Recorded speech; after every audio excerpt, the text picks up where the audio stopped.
ইব্রাহিম আলাইহিসসালাম কেন মূর্তি ভেঙেছিলেন? সেই সময়ের মানুষগুলো শিরকে লিপ্ত থাকতো। তারা বিভিন্ন ধরনের মূর্তি তৈরি করে তাদের উপাসনা করত।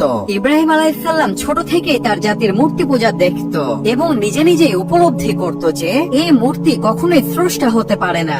এই মূর্তির কোনোই শক্তি নেই, এটা শুধুই মানুষের বানানো একটি পুতুল মাত্র। ইব্রাহিম আলাইহিসসালামের জাতি প্রত্যেক বছরে একটি বিশেষ দিনে উৎসব পালন করত। সেখানে সকল মানুষগুলো একত্রিত হতো। ইব্রাহিম আলাইহিসসালাম এই সুযোগে নিজেকে অসুস্থতা দেখালেন, যাতে করে সেই উৎসবে তাকে না যেতে হয়। গ্রামের সকল মানুষগুলো সে উৎসবে গেলেন, কিন্তু ইব্রাহিম আলাইহিসসালাম একাই বাড়িতে বসে থাকলেন। যখন তিনি দেখলেন গ্রামের আর কোনো মানুষ উপস্থিত নেই, তখন তিনি হাতে লোহার কোড়াল নিয়ে মূর্তির মন্দিরে ঢুকলেন এবং সেখানে যতগুলো মূর্তি ছিল সব ভেঙে তছনছ করে ফেললেন। শুধুমাত্র একটি বড় মূর্তিকে ভাঙলেন না এবং সে বড় মূর্তির হাতে সে কোড়ালটি থুয়ে দিলেন। এরপর কি ঘটেছিল তা জানতে সাবস্ক্রাইব করুন।